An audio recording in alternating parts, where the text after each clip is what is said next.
Isabella Cruz never imagined her mother's gambling addiction would cost her everything, including her freedom. When Adrian Moretti, the city's most dangerous crime boss, appeared in her cramped apartment with a chilling proposition, her world shattered. Her mother owed nearly $500,000. The payment? Isabella herself. Marriage to a monster in exchange for her family's survival. But as she stood face to face with the man whose empire was built on fear and blood, one question burned through her terror. Why would someone like him want someone like her? The answer would change everything. If you're hooked, stay until the end, hit that like button, and comment your city so I can see how far this story travels. Let's come. The fluorescent lights of Sal's diner had been flickering for 3 weeks, casting 6 shadows across the cracked vinyl booths where Isabella Cruz had spent the last 6 years of her life, serving coffee and collecting spare change that never seemed to add up to anything resembling hope. 24 years old, and this was the summit of her existence. Grease-stained aprons, demanding customers who left 15% if she was lucky, and the constant ache in her feet that had become so familiar she barely noticed it anymore. She'd stopped dreaming somewhere around year 3 when the reality of her situation had finally crushed whatever optimistic delusion she'd carried out of high school. Her mother, Maria, had other dreams. Dreams that came in the form of slot machines and card tables, promises whispered by dealers who knew exactly how to hook their prey. Dreams that cost money Isabella didn't have, couldn't earn, and would never see again. "Table 7 needs a refill," her manager barked, pulling Isabella from thoughts that never led anywhere good anyway. She grabbed the coffee pot, painted on her service smile, the one that didn't reach her eyes, and made her rounds. Smile, pour, collect plates, repeat. The rhythm of survival, mundane and suffocating. Her phone buzzed in her pocket. She ignored it. Probably another creditor, another threat, another number she'd have to block. They'd been calling more frequently lately, their voices shifting from annoyed to aggressive to something darker that made her skin crawl. The shift ended at 11. Isabella counted her tips in the back room while the cook scraped down the grill, the metallic scraping sound like nails on her last nerve. $47. Not enough. Never enough. The November air bit through her thin jacket as she stepped outside, her breath forming small clouds that dissipated into the darkness. The bus stop was 2 blocks away. She'd walk it like always, keys threaded through her fingers like brass knuckles, a trick her brother Gabriel had taught her.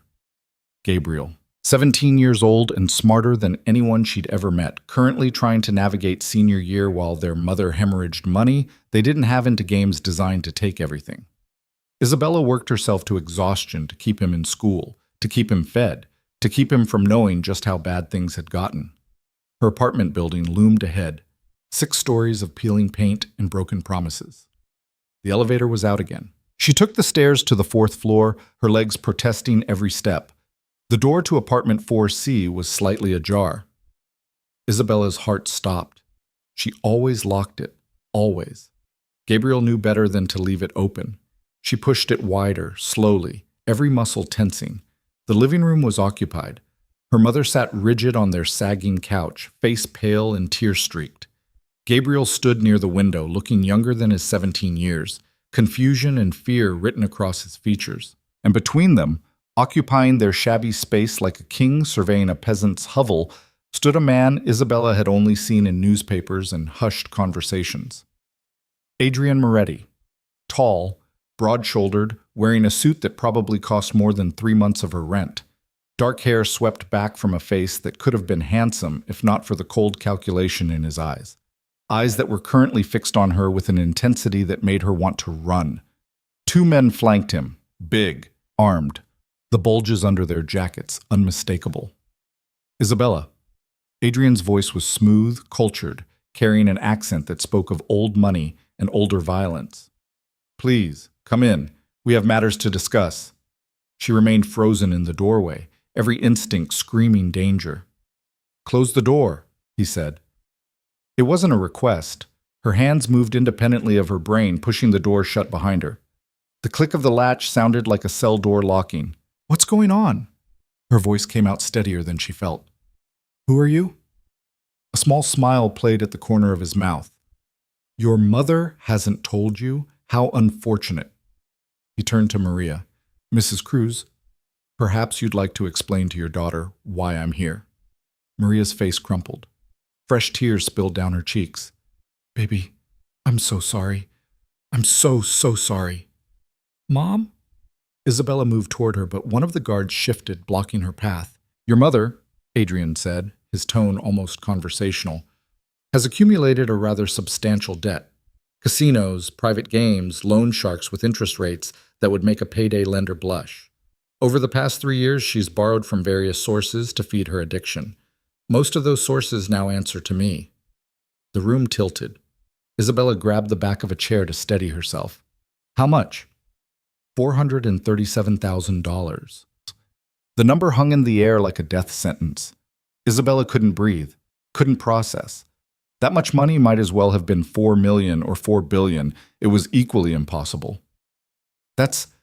She shook her head, trying to clear it. That's insane. We don't have that kind of money. We'll never have that kind of money. I'm aware. Adrian moved closer, each step deliberate. Which brings us to why I'm here tonight. Your mother has proposed an alternative arrangement. Warning bells screamed in Isabella's head.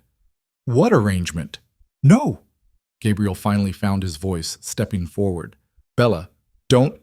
Quiet. Adrian didn't raise his voice, didn't even look at Gabriel, but the command in that single word was absolute. Gabriel fell silent, fists clenched at his sides. Isabella's mind raced through possibilities, each worse than the last. What does she want to trade? Maria sobbed harder. Adrian studied Isabella like she was a painting he was considering purchasing. His gaze traveled over her, not leering, but assessing, cataloging. You. The word punched through her chest. Excuse me? Your mother has offered you in exchange for the debt. More specifically, your hand in marriage. The world stopped making sense. Isabella laughed, a sharp, slightly hysterical sound. You can't be serious. This isn't the Middle Ages. You can't just... Can't I? He tilted his head. Isabella Cruz, 24 years old, works double shifts at Sal's Diner. Associate's degree from community college, abandoned when the money ran out. No romantic attachments. No significant assets. A brother still in high school and a mother with a gambling problem that will eventually get all of you killed. He paused. Did I miss anything? The fact that he knew so much about her was terrifying. How do you... I make it my business to know things. He clasped his hands behind his back. Here's what you need to understand. Your mother's debts are owed to dangerous people. People who were happy to extend credit because they knew eventually they'd come to collect. Some wanted money. Others wanted other things. Your mother, in her desperation, promised you to 3 different organizations. Isabella's knees went weak. What?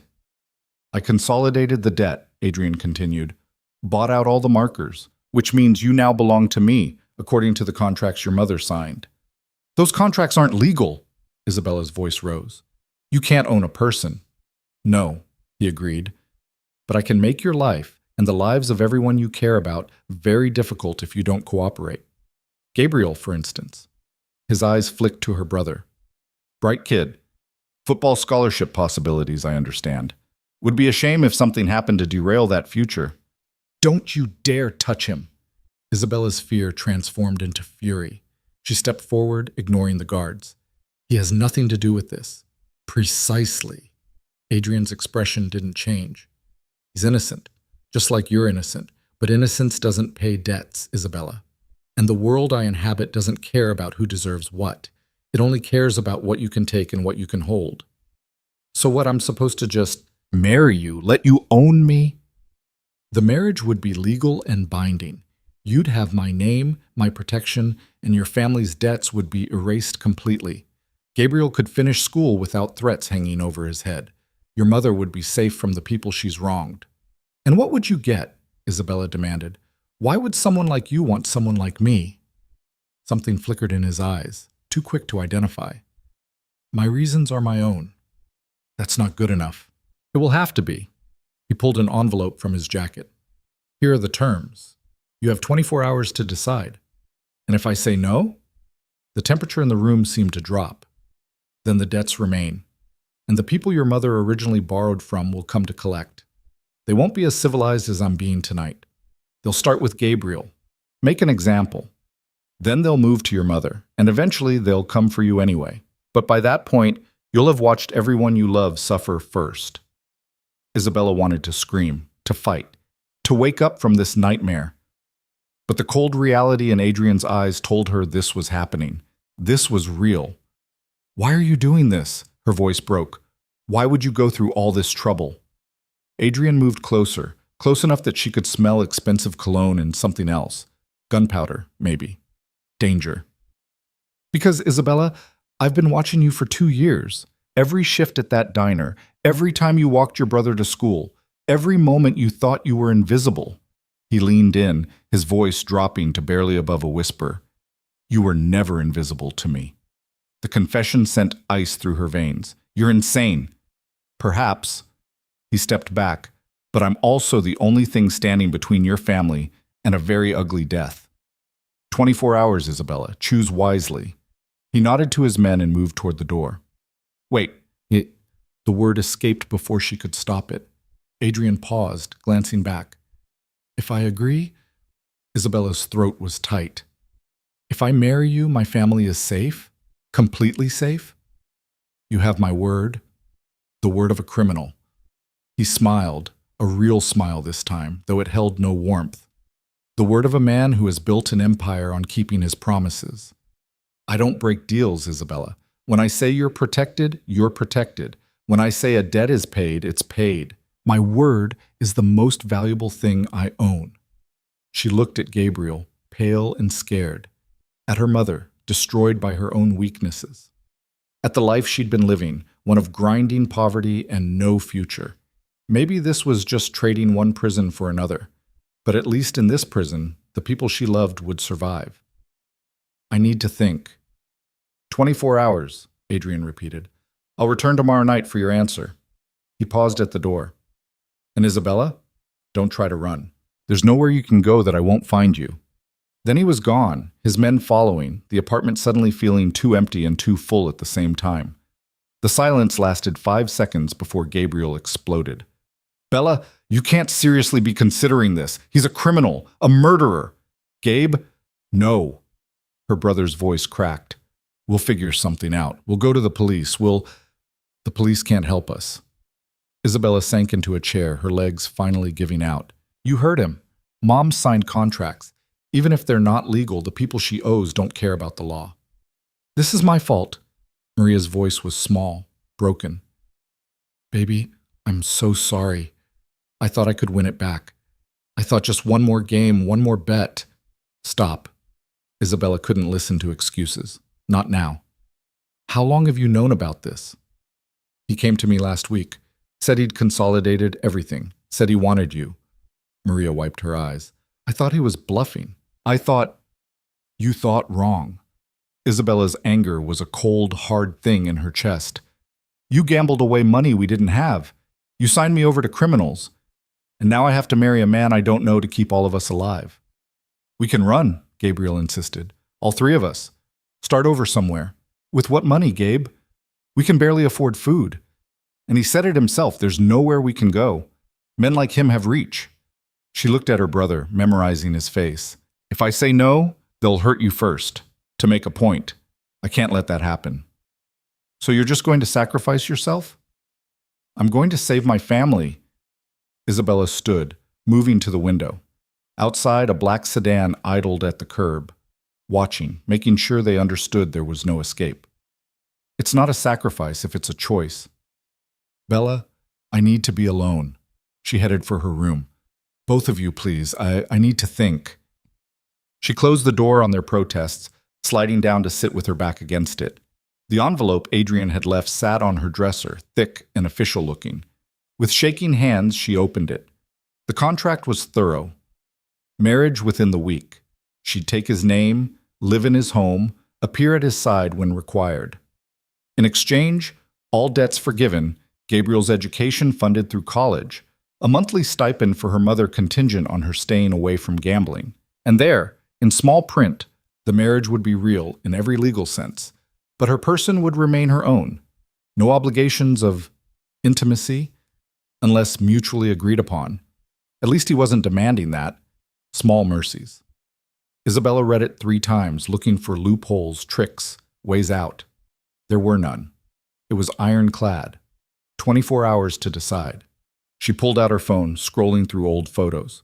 Her and Gabriel at his football game last month, both grinning at the camera. Her mother before the gambling got bad, back when she still smiled. The diner crew at the holiday party last year. A life of small moments and smaller joys. A life of struggle, but also of freedom, of choosing her own path, even if that path led nowhere. All of it about to end. Her phone buzzed, a text from an unknown number. Think carefully, Isabella. This is the best offer you're going to get. AM, he was watching, listening.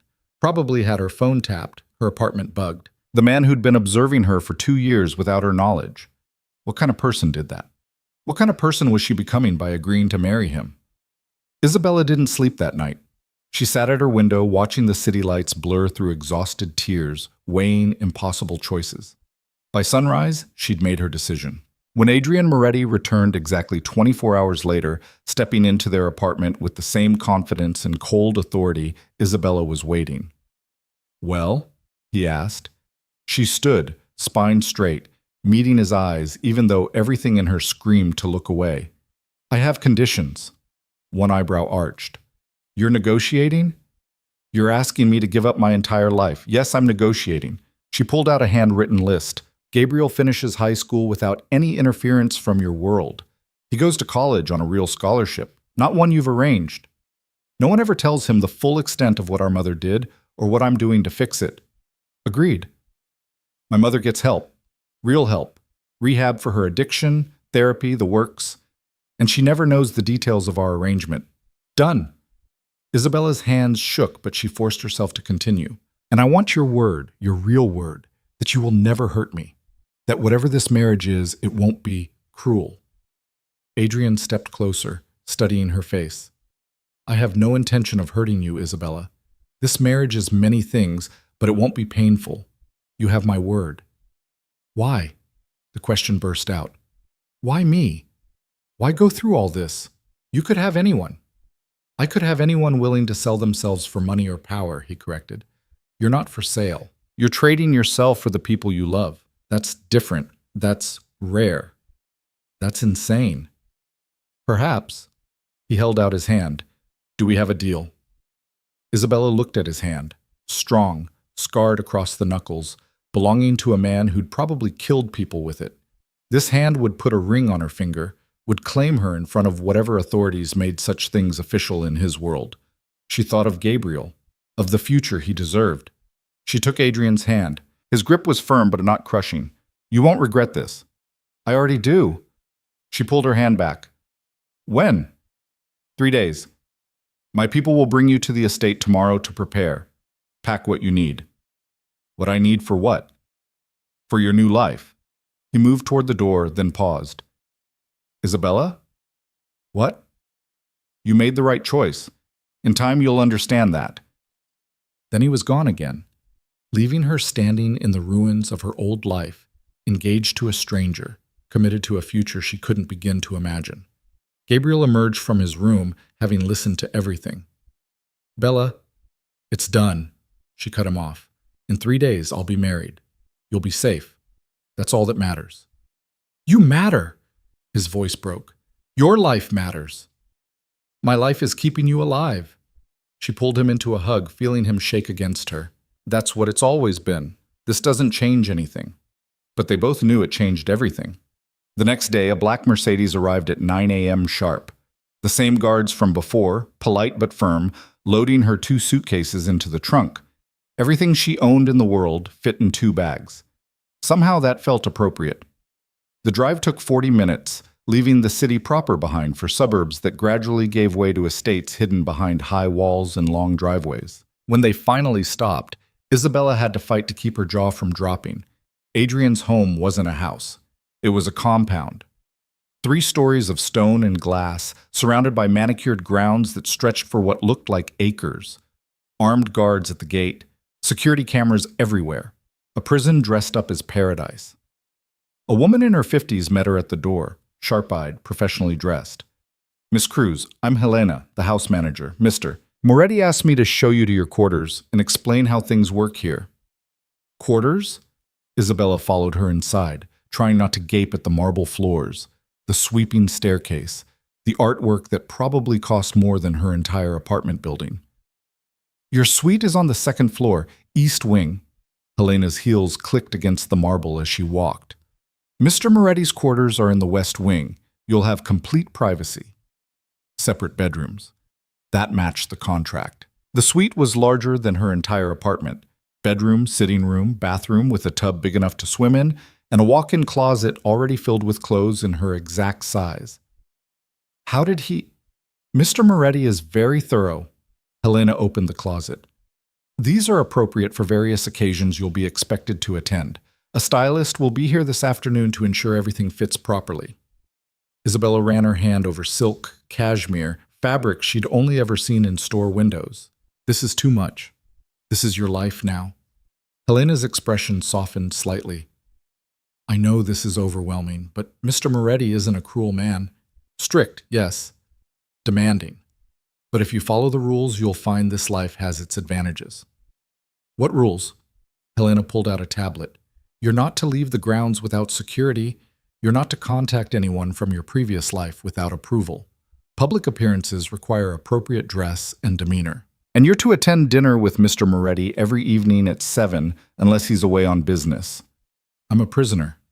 You're protected. Helena met her eyes. There's a difference. Mr. Moretti has enemies, powerful ones. As his wife, you'll be a target. These rules keep you alive. Wife. The word still felt wrong. The next 3 days passed in a blur. Fittings, preparations, learning the layout of her new prison. Isabella saw Adrian only twice. Once at dinner, where they ate in near silence, and once when he brought her the wedding band she'd wear. White gold, simple, elegant. No massive diamond, no ostentatious display. Just a band that fit perfectly. You knew my ring size. I know everything about you. He said it matter-of-factly, without ego. Your favorite color is blue. You take your coffee black. You hate mushrooms. You have a scar on your left knee from falling off a bike when you were 7. The accuracy was chilling. Why? Because you're mine now. He slipped the ring onto her finger, his thumb brushing over her knuckles. And I protect what's mine. The wedding itself was small. A Judge Adrian clearly had in his pocket, conducted in the estate's library, witnessed by Helena and Adrian's second-in-command, a cold-eyed man named Marcus. Isabella wore a simple ivory dress, her hands shaking as she repeated words that bound her to a stranger. When the judge pronounced them married, Adrian kissed her. Brief, chaste, a formality. But even that small contact sent electricity through her. Mrs. Moretti, he murmured against her ear. Welcome to your new life.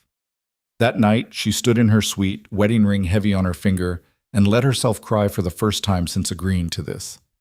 She'd saved her family. But in doing so, she'd lost herself. Or had she? Because as she stared at her reflection, designer dress, perfect hair, playing the part of a crime boss's wife, Isabella made herself a promise. She would survive this. She would find a way to live in this gilded cage without losing who she was. And someday, somehow, she would understand why Adrian Moretti had orchestrated all of this, why he'd watched her for 2 years, why he'd wanted her. The answers were there, hidden in the intensity of his gaze, the careful way he'd structured their contract, the strange gentleness beneath his cold exterior. But tonight, those answers remained locked away.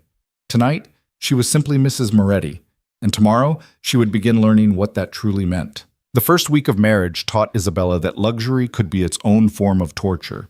She woke each morning in Egyptian cotton sheets that cost more than a month of her old wages, ate breakfast prepared by a private chef who could make eggs 17 different ways, and spent her days wandering a house so vast she still hadn't seen every room. The grounds were beautiful, gardens that required a team of 6 to maintain, a pool she never used, tennis courts that sat empty. Everything was perfect. Everything was empty. Adrian left before dawn most mornings, returning for their mandatory 7 o'clock dinners where they sat at opposite ends of a table built for 12 and made stilted conversation that never went anywhere meaningful. "How was your day?" he'd ask. "Fine," she'd lie. "Is everything to your satisfaction?" "Yes." Good. Then silence, broken only by the clink of silverware against china. He never touched her beyond the occasional hand at her lower back when his men were watching, never demanded anything the contract didn't stipulate, never even raised his voice. He was unfailingly polite, distantly respectful, and completely unreachable. It was driving her insane. On the 8th day, Isabella decided to explore beyond her designated areas. The estate was huge. Surely there were places she hadn't been explicitly forbidden from entering. She found Adrian's study on the 3rd floor, door slightly ajar. Inside, Marcus stood with 2 other men she didn't recognize, all of them studying something on Adrian's desk. They went silent when they noticed her. "Mrs. Moretti?" Marcus's tone was carefully neutral. "Can we help you with something?" "I was just walking. I didn't mean to interrupt." One of the other men, younger, with a scar running through his left eyebrow, snorted. "Doesn't matter what you mean, sweetheart. You're not supposed to be here." "Carlo," Marcus warned. "What?" Carlo's eyes raked over Isabella with undisguised contempt. "We're supposed to pretend the boss didn't saddle himself with dead weight? She's a liability, a waitress playing dress-up." Heat flooded Isabella's cheeks. She wanted to snap back to defend herself, but what could she say? He wasn't wrong. She didn't belong here. "That's enough." Marcus moved toward the door, clearly intending to escort her out. "Mrs. Moretti, if you'll excuse us, we have business to discuss." Isabella retreated, their laughter following her down the hallway. The third man's voice carried, "Can't believe the boss married that. What's he thinking?" She made it back to her suite before the tears came. Angry tears, frustrated tears, tears for a life she'd given up to be mocked by criminals in expensive suits. That night at dinner, Adrian seemed to sense something was wrong. "You're quiet," he observed. "I'm always quiet." More than usual." He set down his fork. "What happened?" She debated lying. What was the point of complaining? This was her life now. But something in his steady gaze pulled the truth out. "I overheard some of your men today. They think I'm a joke. Dead weight." Adrian's expression didn't change, but something flickered in his eyes. "Who?" "It doesn't matter." "It does to me." His voice dropped to that dangerous quiet she'd learned to recognize. "Who said this?" "Carlo. And 2 others in your study." He pulled out his phone, typed something quickly, then returned his attention to her. "They won't speak about you that way again. You can't control what people think." "No. But I can control what they say and where they say it." He studied her for a long moment. "You're not dead weight, Isabella. You're my wife. That means something in my world." "What does it mean? I don't do anything. I don't contribute. I just exist here." "You exist under my protection, which is more than most people in this city can claim." He paused. "But if you want purpose, that can be arranged." She looked up sharply. "What kind of purpose? What are you good at?" The question caught her off guard. "I don't know. Serving coffee, balancing on no sleep, being invisible?" "You have a degree in business administration. 2 years of community college isn't a degree. But you studied accounting, bookkeeping, financial management." He leaned back in his chair. "I have several legitimate businesses that could use someone with those skills. If you're interested." Isabella's heart rate picked up. Something to do. Something to make her feel less like a kept pet. "You'd let me work?" "With supervision and security, yes. This isn't charity, Isabella. I don't keep useless things. If you want to be more than decorative, prove it." It should have insulted her. Instead, it felt like the first real thing he'd said to her since they'd met. "I'll prove it." A ghost of a smile touched his lips. "We'll see." 2 days later, Marcus drove her to a restaurant in the city, an upscale Italian place called Moretti's that had been in Adrian's family for 3 generations. The current manager, a nervous man named Vincent, showed her to the office where the books lived. "Mister?" "Moretti said you'd be reviewing our finances," Vincent said, wiping sweat from his forehead despite the air conditioning. "Everything's in order, I assure you, very organized." Isabella opened the first ledger and immediately saw the problem. Nothing was organized. Expenses were miscategorized, revenue streams weren't properly tracked, and there were gaps in the records large enough to drive a truck through. "How long have you been managing this location?" she asked. 6 months? And before that, I was a waiter. Mr. Moretti promoted me when the last manager left suddenly. Fired or killed, Isabella wondered, but didn't ask. I'll need all financial records for the past year, everything, receipts, invoices, bank statements. Vincent paled. Is there a problem? That's what I'm here to find out. She spent 6 hours going through documents, Marcus standing silent guard by the door while she worked. The picture that emerged wasn't pretty. The restaurant was profitable, but barely, and someone had been skimming money, small amounts, carefully hidden but consistent. "Vincent!" she called out. The manager appeared immediately.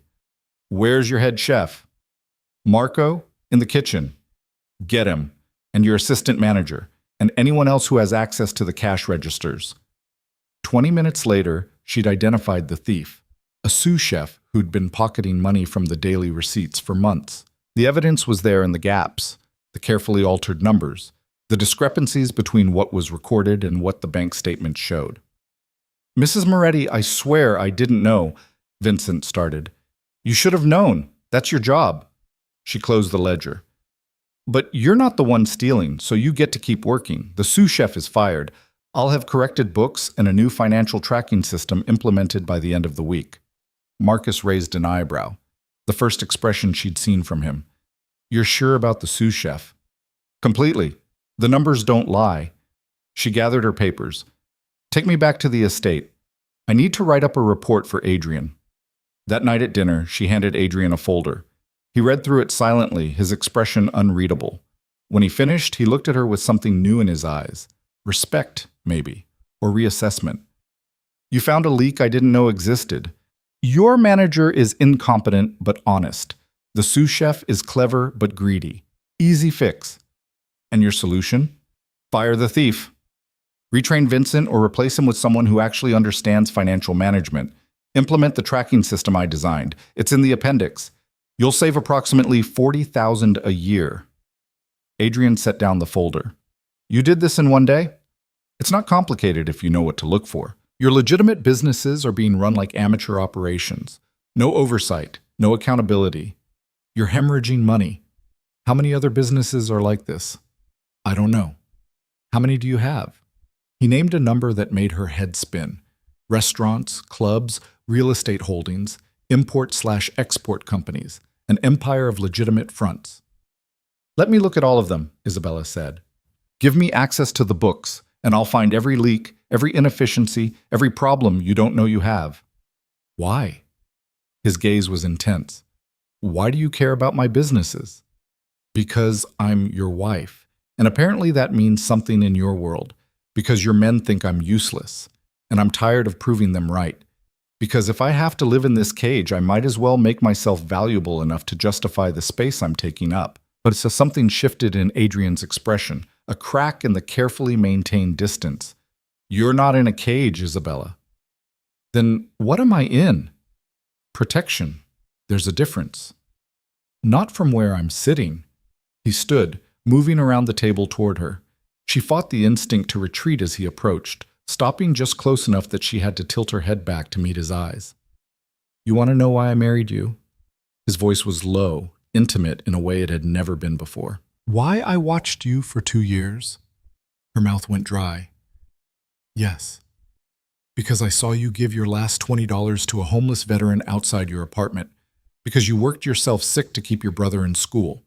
Because when that drunk grabbed you at the diner, you broke his nose and kept your job by convincing your manager it was self-defense." He paused. "Because you're strong in ways most people in my world aren't.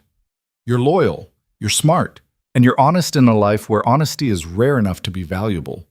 Isabella couldn't breathe. "You said the debt was real." "It was. I didn't lie about that. But I could have collected differently. Could have hurt your mother, threatened your brother, forced you into service another way."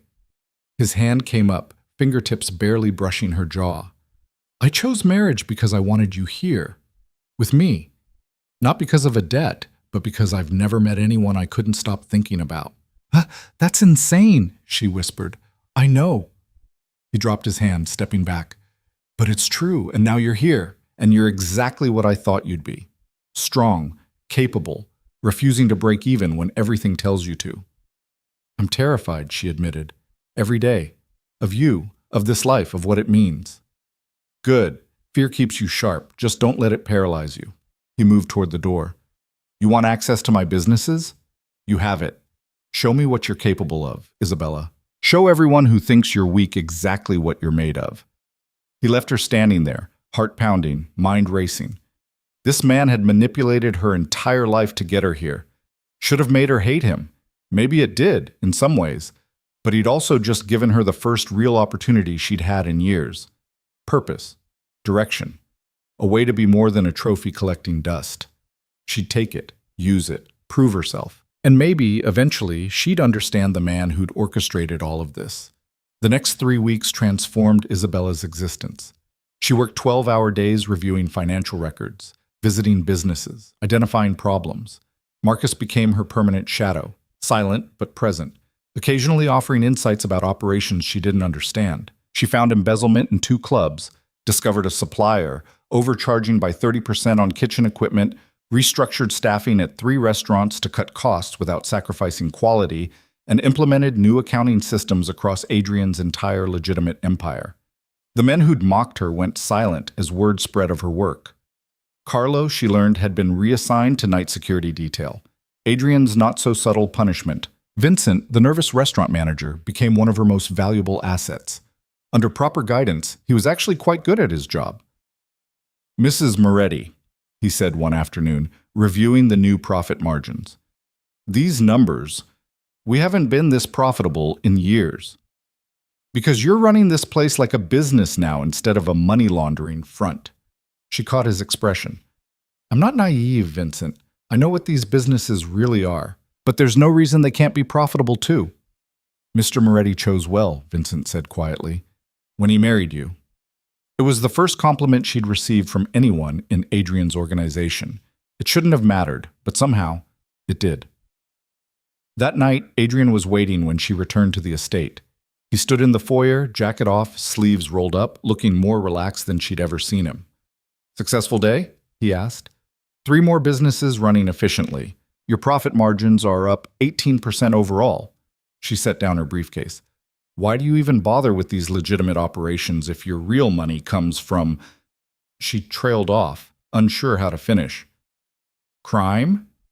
He supplied the word without shame. Because legitimate businesses provide cover. They employ people. They're harder to seize than offshore accounts, and... He paused. Because they're mine without the blood. Everything else I own, I took by force. These I built. It was the most honest thing he'd said about his world. Do you regret it? Isabella asked. The life you chose? I didn't choose it. It chose me. My father ran this territory before me. His father before him. I was raised to lead, to take, to hold power by any means necessary. His eyes met hers. The only choice I've ever really made was you. The admission hung between them, heavy with meaning. Why tell me this now? Because you've earned honesty. You've proven yourself valuable, capable. You're not just my wife on paper anymore, Isabella. You're becoming my partner. That means you need to understand who I am. A criminal. A king in a kingdom built on violence. He moved closer. But a king who keeps his word, who protects his people, who values loyalty above everything. You're loyal, Isabella, to your family, to your word, even to me, despite everything I've done. That's worth more than any amount of money you've saved me. She should have been afraid, should have recoiled from this man who spoke of violence like it was weather and power, like it was air. But standing there in the soft light of the foyer, she saw something else. Loneliness, maybe. Or exhaustion from carrying a crown that had been forced onto his head before he was old enough to understand its weight. I don't know how to be your partner, she said quietly. You're already doing it. You just don't realize it yet. Before she could respond, his phone buzzed. He checked it, and his expression hardened immediately. What's wrong?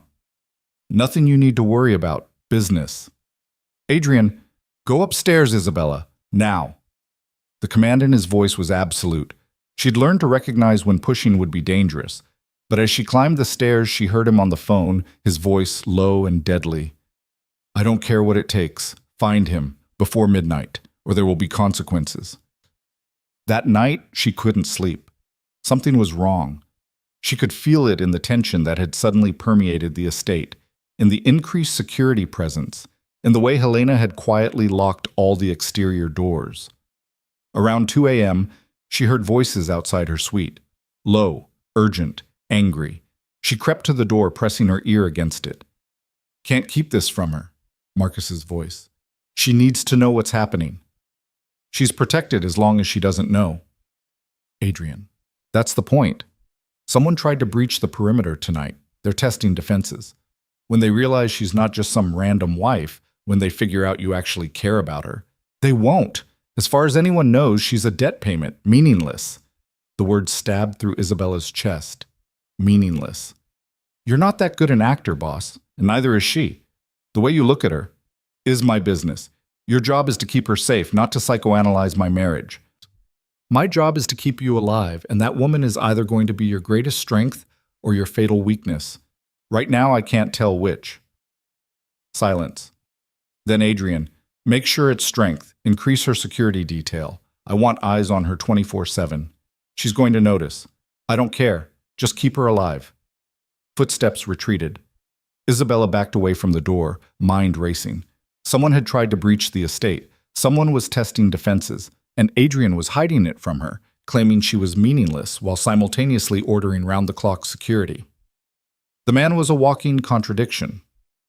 But Marcus had been right about one thing. Adrian did care. Maybe not love, maybe not even affection in any normal sense, but he cared enough to protect her beyond what the contract required, cared enough to lie to his own men about her importance. The question was, why? The next morning, Isabella confronted him at breakfast. Who tried to get onto the estate last night? Adrian's coffee cup paused halfway to his lips. Excuse me? I heard you and Marcus. Someone breached the perimeter. Who was it? He set down the cup with deliberate care. You were eavesdropping. You were lying. She crossed her arms. You said I was becoming your partner. Partners don't keep secrets about security threats. Partners also don't get killed because they know too much. His voice was hard. There are aspects of my world you're better off ignorant about. Like the fact that I'm apparently a target now? You've always been a target, from the moment you took my name. He stood, moving around the table. But you're also protected. That's all you need to know. That's not good enough anymore. It will have to be. No. Isabella stood her ground even as he approached. You told me I was valuable, that I'd proven myself. But you're still treating me like a child who can't handle the truth. Which is it, Adrian? Am I your partner or your prisoner? His jaw tightened. For a long moment, he just stared at her, some internal battle playing out behind his eyes. Finally, there's a rival organization, Victor Drago. He's been moving into my territory for months, testing boundaries, making plays for my businesses. Last night, his men tried to scout the estate. They were caught and dealt with. Dealt with how? You don't want to know. He was right. She didn't, but she needed to. What does he want? Everything. My territory, my businesses, my power. He's been systematically trying to undermine me for a year, and he's smart enough to know the best way to hurt a man is through the people he cares about. So you pretend not to care about me. I don't have to pretend, but the lie was obvious in the way he wouldn't meet her eyes. You're a business arrangement, that's all. You're a terrible liar. He laughed, sharp and humorless. And you're too perceptive for your own good. He moved closer, close enough that she could feel the heat radiating off him. Yes, Isabella, I care. More than is wise, more than is safe, which is why I need you to trust that I know how to keep you alive. By hiding things from me, by controlling what you know and when you know it. Information is a weapon in my world. The less you have, the less you can be tortured for. The casual mention of torture sent ice through her veins. This is what you meant, she said quietly. When you said I was protected, not in a cage, this is the protection. Living in ignorance while you fight wars I can't see. Yes. I hate it. I know. His hand came up, cupping her face with surprising gentleness. But I need you to live more than I need you to understand. Can you accept that? She wanted to say no. Wanted to demand full transparency, equal partnership, all the things a real marriage would have. But this wasn't a real marriage, not really. It was a bargain sealed with rings and contracts and the blood of unnamed men who'd tried to breach their home. "I'll accept it," she said, "but I want something in return." "Name it. Teach me to defend myself. If I'm a target, I should at least know how to fight back." Adrian's expression shifted. Surprise, calculation, then something that might have been approval. "You want combat training?" "I want to not be helpless. There's a difference." He studied her for a long moment, then nodded. "All right. Marcus will train you, but you follow his instructions exactly. No improvisation." "Agreed." "And Isabella?" His thumb brushed across her cheekbone. "This doesn't mean I'm putting you in danger. You're still protected. This is just insurance." I understand." He dropped his hand, stepping back. "Marcus will start tomorrow. Be ready." As he left, Isabella realized something had shifted between them. Not trust exactly, but acknowledgement. He'd stopped pretending she was meaningless, and she'd stopped pretending to be satisfied with ignorance. It wasn't partnership yet, but it was closer than they'd been. Training with Marcus was brutal.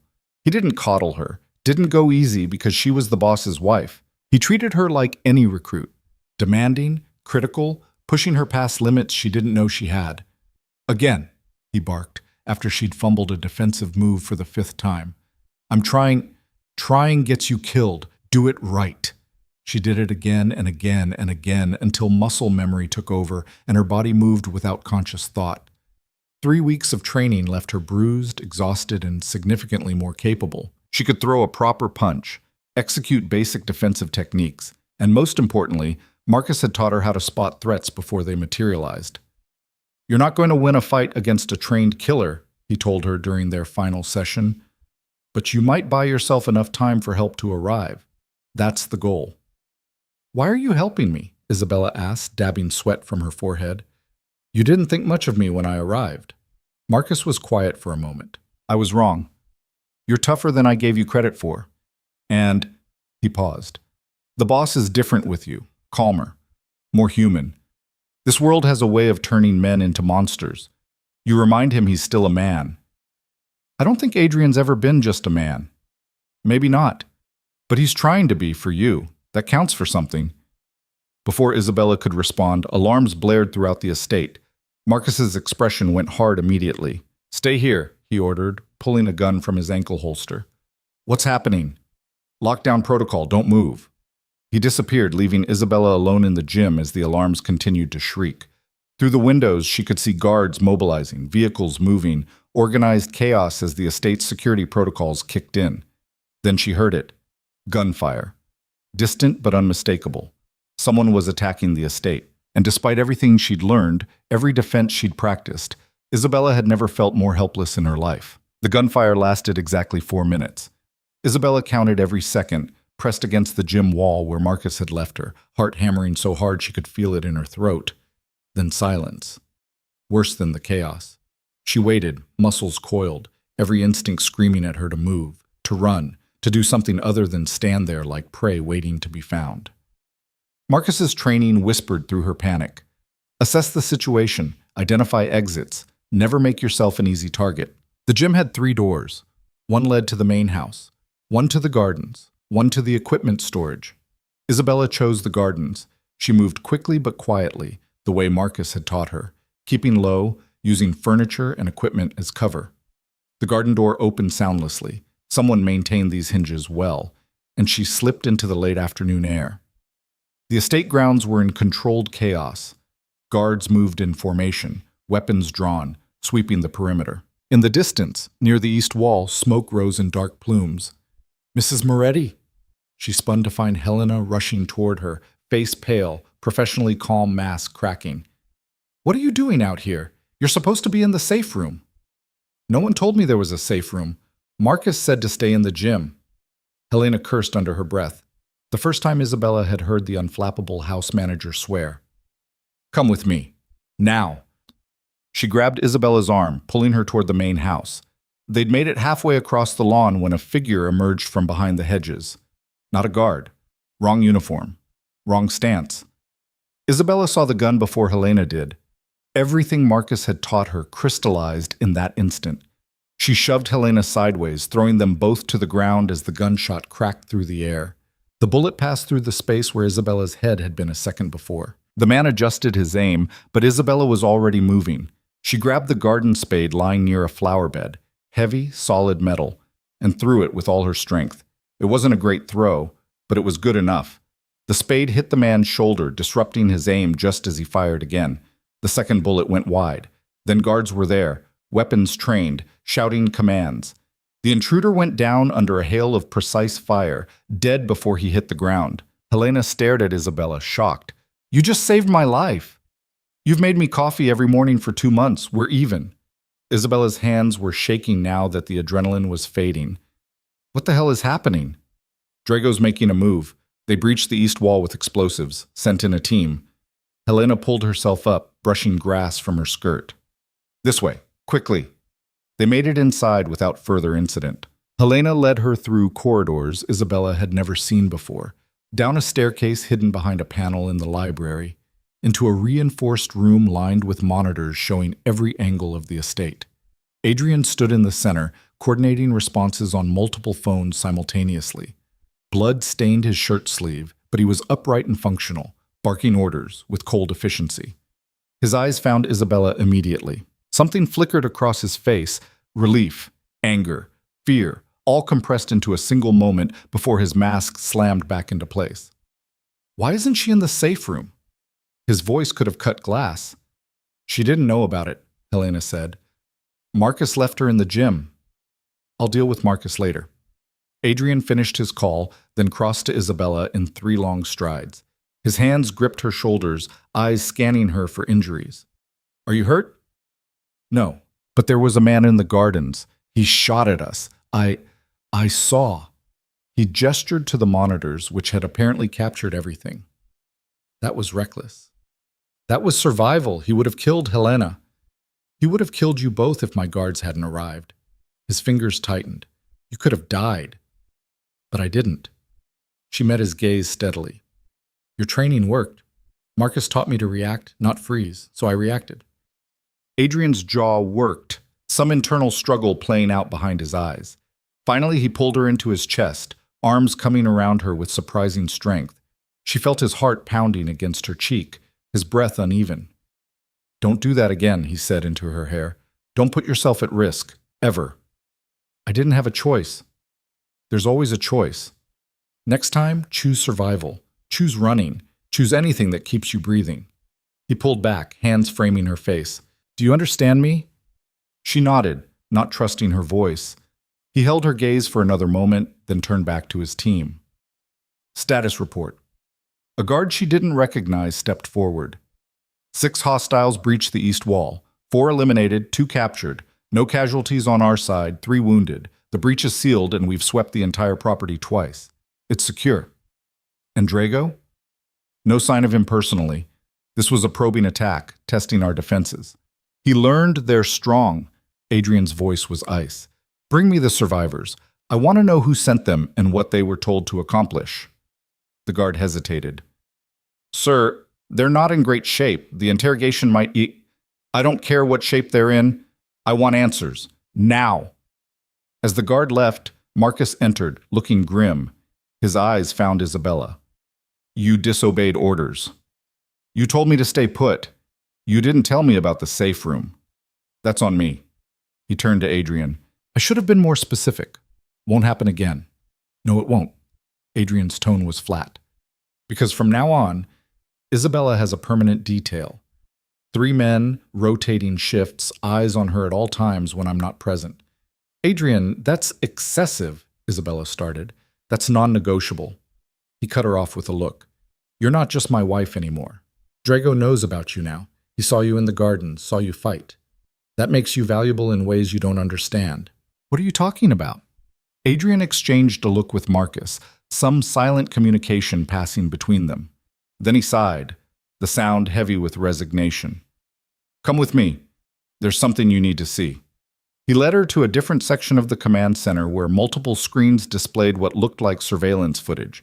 He pulled up a file and Isabella watched herself on screen. The garden incident, her throwing the spade, her reaction time. Victor Drago has been trying to find weaknesses in my organization for months, Adrian said quietly. He's targeted my businesses, my suppliers, my men. He's looking for leverage, for something he can use to hurt me.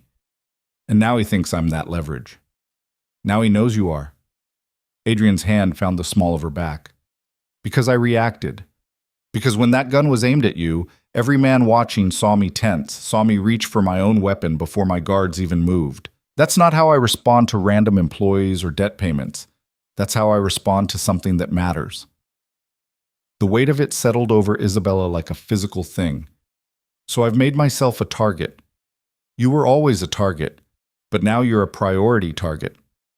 He turned her to face him, which means the rules change. No more solo trips to the businesses, no more walking the grounds alone, and no more arguing when I tell you to stay somewhere safe. She wanted to fight it, wanted to rail against being locked down even further. But the bodies in the garden, the blood on Adrian's sleeve, the grim reality of his world, it all pressed down on her, undeniable. Okay, she said quietly. I'll follow your security protocols, but I want something in return. Of course you do. A ghost of a smile touched his lips. What? The truth. All of it. Who is Victor Drago? Why does he want to destroy you? What's the history here? Adrian was quiet for a long moment, weighing the request. Then he nodded toward a side room. Marcus, give us the room. When they were alone, Adrian poured himself a drink from the bar in the corner. He didn't offer her one. He'd learned she didn't drink, and instead settled into a chair, gesturing for her to take the one opposite. Victor Drago and I grew up in the same world, he began. Our fathers ran rival territories. Not enemies, exactly. More like competitive neighbors. We understood the boundaries, respected the lines. Then our generation took over. And things changed. Victor wanted expansion. He wanted to absorb smaller territories, consolidate power, build an empire. I wanted stability. My father taught me that empires built on blood eventually drown in it. Better to hold what you have, maintain balance, keep the peace such as it exists in our world. Isabella leaned forward, but Victor didn't see it that way. Victor saw it as weakness. 5 years ago, he made a move on one of my distribution centers, killed 3 of my men. It was a declaration of war. Adrian's voice remained steady, but his eyes were hard. I responded, took out one of his clubs, made sure he understood there would be consequences for crossing established lines. And it's been escalating ever since. Slowly, carefully. We're both too smart for open warfare. Too much attention from law enforcement, too much collateral damage. So instead we chip away at each other. He sabotages my shipments. I turn his suppliers against him. He plants evidence to get my men arrested. I expose his operations to the authorities. A Cold War. Exactly. But Cold Wars can turn hot. And recently Victor's been getting more aggressive, more desperate. Adrian took a sip of his drink. His organization isn't as stable as mine. He's made enemies, stretched himself thin. I think he believes if he can take me down, absorb my territory, it will solve his problems. Will it? For about 6 months. Then the same weaknesses that plague him now will destroy him with twice the territory to manage. But desperate men don't think long term. Isabella processed this, fitting pieces together. And my mother's debt. That was his doing? Adrian's pause told her everything. Not directly, but he has fingers in the gambling world. He knew about your mother's addiction, knew she was vulnerable. I believe he encouraged certain parties to extend her more credit than she could handle, knowing eventually it would create leverage. Leverage he planned to use. Yes, but I moved first, bought the debt before he could. Adrian met her eyes. You asked me once why I wanted you, that's part of it. I saw what Victor was setting up, saw him circling your family, and I decided if anyone was going to have that leverage, it would be me. At least with me, you'd be protected instead of exploited. It should have made her angry. The manipulation, the chess game where she was a piece being moved around a board, but instead she felt a strange sort of clarity.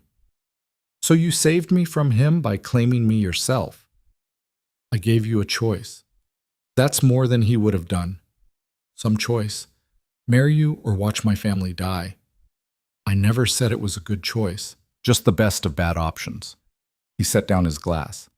And now Victor knows you matter to me, which means he'll try to take you, to hurt me through you. That's how men like him operate. How men like you operate too. Adrian didn't deny it. Yes, the difference is I draw lines. Victor doesn't. He'll use any weapon, hurt anyone, destroy anything to win.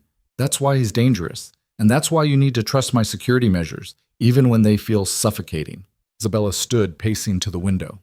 Outside, guards patrolled the grounds in pairs now, weapons visible, alert for threats. Her gilded cage had just gained heavier bars. I need to call Gabriel, she said suddenly. If Drago knows about me, he might know about my brother. Already handled, Gabriel has a security detail as of 2 hours ago. They're pretending to be school security responding to a threat against the football team. He doesn't know it's specifically for him. Relief and resentment warred in Isabella's chest. You should have told me. I'm telling you now, I had to secure him first before I could explain the situation. Adrian joined her at the window. Your brother is safe. Your mother is safe. They're both being watched by my best people. Drago won't get near them. And how long does this last? How long do we live like this? Until one of us wins. His reflection in the window was grim. This can only end one way, Isabella. Either I destroy Victor's organization or he destroys mine. There's no middle ground anymore. Not after today. She turned to face him. What happens if he wins? He won't. It wasn't bravado. It was cold certainty. But if he does... Adrian's hand came up to her face, thumb brushing her cheekbone in a gesture that had become familiar over the past weeks. Then you run. Marcus has instructions. He'll get you and your family out, set you up somewhere Drago can't find you. New identities, new lives. You'll be free. I don't want to be free if it means you're dead. The words escaped before she could stop them. They hung in the air between them, changing something fundamental. Adrian's eyes searched hers. When did that happen? I don't know. Somewhere between the mandatory dinners and the financial reports. Between you teaching me about your world and me teaching you that not everything has to be a power play. She swallowed hard. I don't love you. I'm not sure I even like you most of the time. But I don't want you dead. That's more than I expected. His voice was rough. More than I deserve. Probably. He laughed. A real laugh, surprising them both. Then his expression sobered. I'm going to end this, Isabella. Whatever it takes. I won't let Drago hurt you or use you or turn you into another casualty of this war. What are you planning? Nothing you need to know about. Not yet. He caught her protest before she could voice it. This isn't me shutting you out. This is me keeping you clean. When this is over, when Drago is gone, I don't want his blood on your hands, even indirectly. Let me carry that weight. That's not partnership. That's protection. There's a difference. He pulled her closer, forehead resting against hers. Trust me on this, please. Isabella wanted to argue, wanted to demand full inclusion, equal knowledge, all the things she'd been fighting for. But she also understood, on some level she didn't want to examine too closely, that Adrian was trying to shield her from something darker than she'd seen yet. Fine. But you keep me informed about my safety and my family's safety. Those are non-negotiable. Agreed. A knock interrupted them. Marcus stuck his head in. Boss, the prisoners are ready. Adrian's demeanor shifted instantly, the brief softness vanishing behind cold purpose. I'll be there in a moment. When Marcus left, Adrian turned back to Isabella. I need you to go upstairs. Helena will stay with you. Don't leave your suite until I come get you. You're going to interrogate them. Yes. Will you kill them? That depends on what they tell me. He said it without inflection, without shame. This was his world. This was what survival looked like. Isabella nodded, not trusting her voice. She started toward the door, then paused. Adrian? Yes? Don't get yourself killed being dramatic. I've already invested too much time in fixing your books to start over with a new crime boss. His smile was brief but genuine. I'll do my best. She left him there, climbing the stairs with Helena close behind. Her suite felt smaller now, the luxury trappings unable to hide the truth. She was in the middle of a war she barely understood, married to a man who killed people as casually as he drank coffee, and somehow, impossibly, she was worried about his safety more than her own. When had everything gotten so complicated? The interrogation took 3 hours. Isabella knew because she watched the clock, listening to muffled sounds from below, trying not to imagine what was happening in whatever room Adrian was extracting information. When he finally appeared in her doorway, he looked exhausted. Blood spattered his shirt, not his own, she hoped, and his eyes carried shadows that hadn't been there before. "It's done," he said simply. "What did you learn?" "Victor's planning something bigger. The attack today was a diversion. He wanted to see our response time, our protocols. He's mapping our defenses." "For what?" "That they didn't know. Low-level soldiers rarely do." He moved to her bathroom, washing blood from his hands with methodical precision. "But we know he's escalating, which means we need to escalate faster." Isabella joined him, handing him a towel. "What does that mean?" "It means I'm taking the fight to him. No more defense. No more waiting for him to make moves." He dried his hands, meeting her eyes in the mirror. "It means this gets worse before it gets better." "How much worse?" "I don't know yet. But I need you to promise me something." "What?" "If I tell you to run, you run. No questions, no arguments. Marcus will get you out, and you trust him completely. Can you do that?" The request sent ice through her veins. "You're scaring me." "Good. You should be scared. This is the dangerous part." He turned to face her. "But I need to know you'll survive this, that even if everything goes wrong, you'll be okay. Can you promise me that?" Isabella wanted to refuse, wanted to insist she'd stand by him no matter what, but the cold reality in his eyes told her this was serious. This was survival. "I promise," she said quietly. "But you have to promise me something too." "What?" "That you'll try to come back. That you won't throw your life away just to end this." Adrian's hand cupped her face, thumb brushing her lower lip. "I'll try. That's the best I can offer." "Then I'll take it." He kissed her then, the first real kiss since their wedding. Not the chaste formality from the ceremony, but something deeper, desperate, tasting like goodbye and promises neither of them might be able to keep. When he pulled back, his voice was rough. "Get some sleep. Tomorrow, I'm moving you to a secure location while I handle this." "Where?" "Somewhere Drago doesn't know about. Somewhere safe." He stepped back, putting distance between them again. "Pack light. We leave at dawn." He was gone before she could protest, leaving her standing in the bathroom with the taste of him still on her lips and fear coiling in her gut. That night, Isabella couldn't sleep. She stood at her window, watching guards patrol, watching the city lights in the distance, wondering how her life had become something out of a crime thriller. Her phone buzzed. A text from an unknown number. "He can't protect you forever. VD." Her blood ran cold. Victor Drago had her number, had reached past all of Adrian's security to send her a message. She should tell Adrian, should show him immediately. But something stopped her. Some instinct that said this was the escalation Adrian had warned about. This was the trap closing. If she told him, he'd move against Drago immediately, recklessly, and people would die. If she didn't tell him, Drago might make a move she couldn't predict.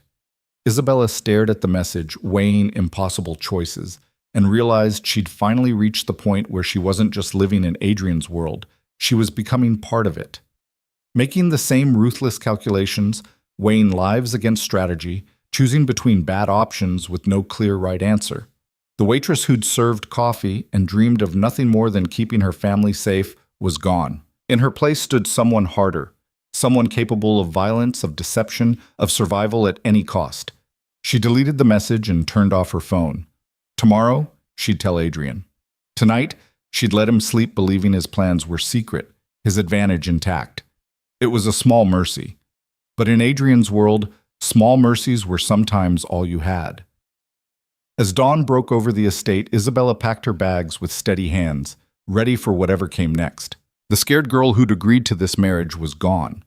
The woman who stood in her place understood the rules now. In war, everyone was a weapon. The only choice was whether you aimed yourself or let someone else pull your trigger. Isabella had decided. She would aim herself, and heaven help anyone who got in her way. The safe house turned out to be a penthouse apartment 40 minutes from the estate, occupying the top 2 floors of a building Adrian owned through a shell corporation. Floor-to-ceiling windows offered views of the city, bulletproof glass, invisible but present. 3 guards stationed themselves strategically, and Marcus made himself at home in the guest room. How long? Isabella asked, setting her bags down in the master suite. Until it's safe, Adrian said. He'd barely spoken during the drive, tension radiating off him in waves. That's not an answer. It's the only one I have. He moved to the windows, hands clasped behind his back. I'm meeting with my captains this afternoon. We're planning our response to Drago's provocation. Isabella pulled out her phone, powering it on. The deleted message haunted her, but she'd made her choice. Tell him now, when he needed focus. Give him all the information. Adrian, there's something... Her phone buzzed immediately. Another message from the same unknown number. Tell him about my message and your brother dies. I have eyes everywhere. VD, ice flooded her veins. She looked up to find Adrian watching her in the window's reflection. What is it? He asked. Everything in her screamed to tell him, to trust him with this threat. But the message was clear, and Drago had already proven he could reach past their security. If he had people close enough to know the moment she spoke... Nothing, she lied, hating herself for it. Just Helena confirming my things were packed properly. Adrian turned, studying her face. For a moment she thought he'd push, that he'd see through the deception, but then his phone rang, and the moment passed. I have to take this. He stepped into the hallway, voice dropping to business tones. Isabella stared at her phone, reading the thread again and again. Drago was forcing her hand, isolating her from Adrian's protection by threatening the one thing she'd sacrificed everything to save. Gabriel. Her fingers hovered over the screen. She could call Adrian's bluff, tell Adrian everything, trust his power to protect her brother. But what if Drago was faster? What if the moment she opened her mouth, some planted operative put a bullet in Gabriel's head? She couldn't risk it. Not Gabriel. Never Gabriel. Another message. Smart girl. Now listen carefully. Tonight at 11 p.m., you're going to walk out of that building alone. Tell no one. Your brother's life depends on your cooperation. Isabella's hands shook. This was the play. This was Drago's move. Get her alone, use her as leverage against Adrian, exploit the one weakness Adrian had finally shown. She should tell Adrian, should show him the messages and let him handle it. That was the smart move, the safe move. But safe had never been her strong suit. How do I know you won't kill him anyway? She typed back. The response came within seconds. You don't, but you know I will kill him if you don't show. Your choice. There was that phrase again. Your choice. The illusion of control in a situation designed to strip it away. She'd made one impossible choice to save Gabriel already. Now she was being asked to make another. Adrian returned, pocketing his phone. I have to go. The meeting's been moved up. How long will you be gone? A few hours. Marcus stays with you. Don't leave this apartment for any reason. He paused at the door.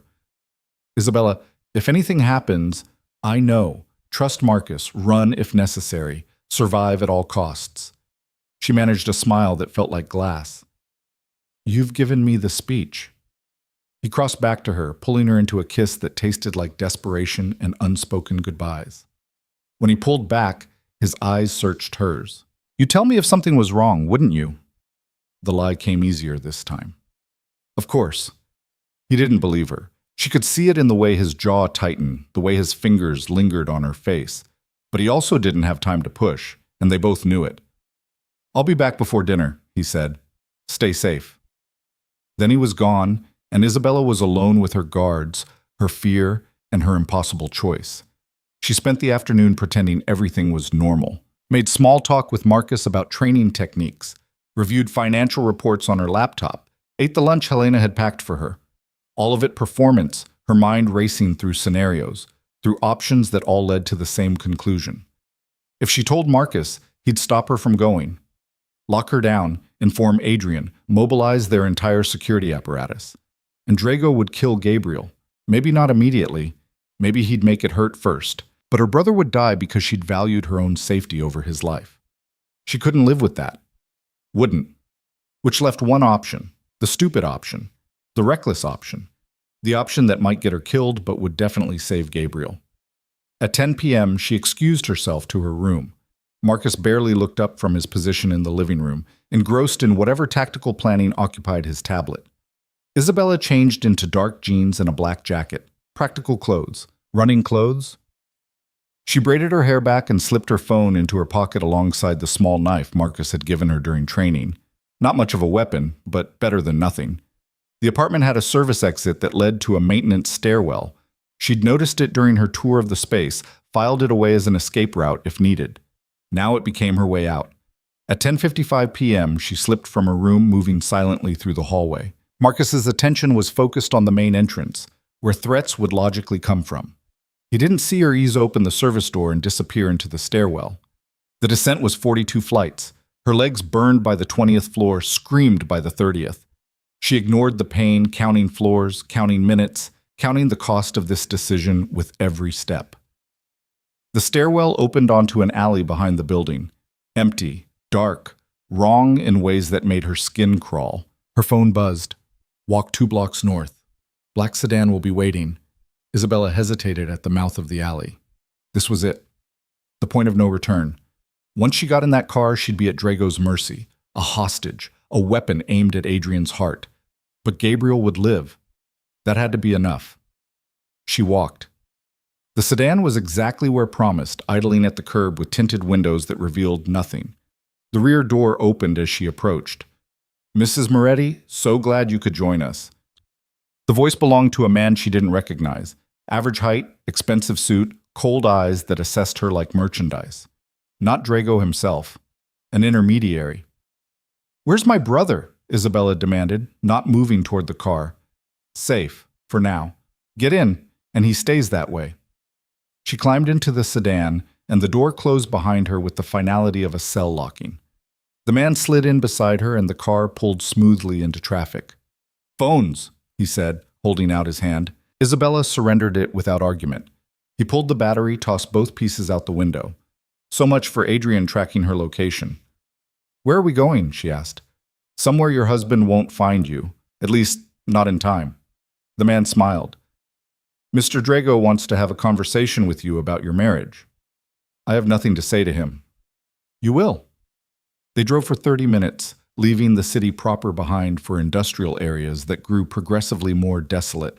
The sedan finally stopped at a warehouse that looked abandoned, surrounded by empty lots and the kind of silence that came from places people avoided. Isabella was pulled from the car, hands zip-tied behind her back, and marched into the warehouse. Inside, the space had been converted into something functional: lights, furniture, guards stationed strategically. And in the center, sitting in a leather chair like it was a throne, was Victor Drago. He was younger than she'd expected. Mid-30s, handsome in a sharp-edged way, dressed impeccably in charcoal gray. Nothing about him screamed danger until you looked at his eyes. They were dead. Empty. The eyes of someone who'd killed so many people that it no longer registered as significant. "Mrs. Moretti?" His voice was smooth, cultured, carrying an accent she couldn't place. "Thank you for accepting my invitation." "You threatened my brother. That's not an invitation." "Semantics." He gestured to a chair across from him. "Please sit. We have much to discuss." Isabella was shoved into the chair, guards flanking her. Drago studied her with the same assessment the man in the car had used, but more thorough, more invasive. "I can see why Adrian chose you," he said finally. "You're not beautiful in the conventional sense, but there's something compelling. Strength, perhaps. Resilience. The kind of qualities that attract men like us." "Men like him," Isabella corrected. "I don't know what you are." Drago laughed. "Honesty. I appreciate that. Adrian's built himself quite the queen, hasn't he? Smart enough to fix his businesses, brave enough to fight in his gardens, loyal enough to sacrifice herself for family." He leaned forward. "Tell me, Mrs. Moretti, do you love him?" "That's none of your business." "I'll take that as a no, which makes this easier." He pulled out a tablet, tapped a few buttons, and turned it to face her. The screen showed Gabriel. Her brother was tied to a chair in a different location, blindfolded, very much alive, but clearly terrified. A guard stood behind him, gun visible. "One phone call," Drago said conversationally, "and that guard puts a bullet in your brother's brain, just so we're clear on the stakes." Rage and fear warred in Isabella's chest. "What do you want?" Adrian Moretti destroyed, his empire dismantled, his power broken. Drago set down the tablet. And you're going to help me do it. I'll never help you. You already are. By being here. By giving me the leverage I need. He stood, circling her chair like a predator. Here's what's going to happen. I'm going to send Adrian proof that I have you.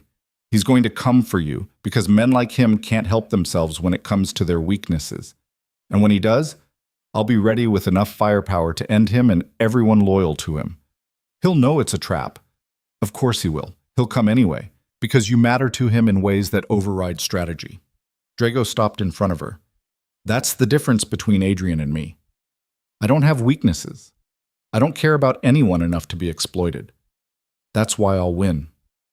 That's why you're empty, Isabella shot back. Adrian has people who die for him.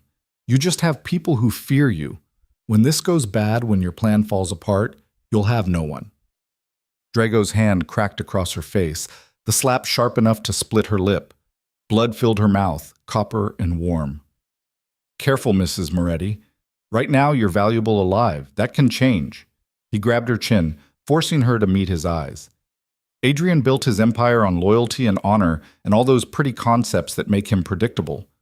I built mine on fear and pragmatism. Your brother lives as long as you're useful.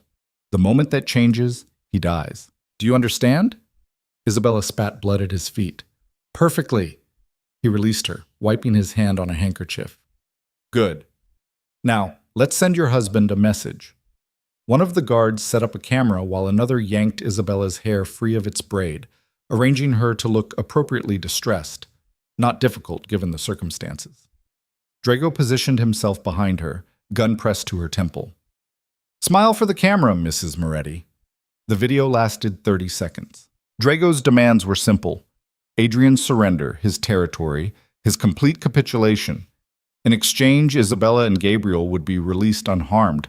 He'll never surrender, Isabella said when the camera stopped. I know, but he will come, and that's all I need. Drago nodded to his men. Take her to the holding room. Make sure she's comfortable. She's bait, not a punching bag. Isabella was dragged to a small room in the back of the warehouse, her zip ties cut only to be replaced with chains securing her to a pipe. The guards left without a word, locking the door behind them. Alone in the darkness, Isabella took stock. She was chained but not injured beyond the split lip. Gabriel was alive, at least for now, and Adrian would receive the video within minutes, would mobilize everything he had to respond. The trap was set. The players were in position. Now she just had to survive long enough to find a way out. Her training with Marcus whispered through her mind. Assess the situation, identify advantages, never give up. The chains were tight, but the pipe was old, rusted at the base. Her knife was gone.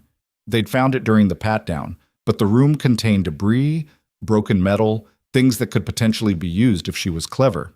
Isabella started working the chains against the pipe's weakest point, the motion rhythmic and methodical. It would take time, but time was the one thing she had. Hours passed, or maybe minutes. Time lost meaning in the darkness. Her wrists bled from the chain's friction, her shoulders screamed from the position, but she kept working, kept moving, kept fighting. The pipe gave slightly. Not much, but enough to know it was possible. Then she heard it. Gunfire. Distant but unmistakable. Adrian had arrived. The battle started with precision and devolved into chaos. Isabella heard shouting, more gunfire, explosions that rattled the warehouse walls. The guards who'd been stationed outside her door abandoned their posts, running toward the fight. She doubled her efforts on the pipe, ignoring the pain, ignoring everything but the need to get free.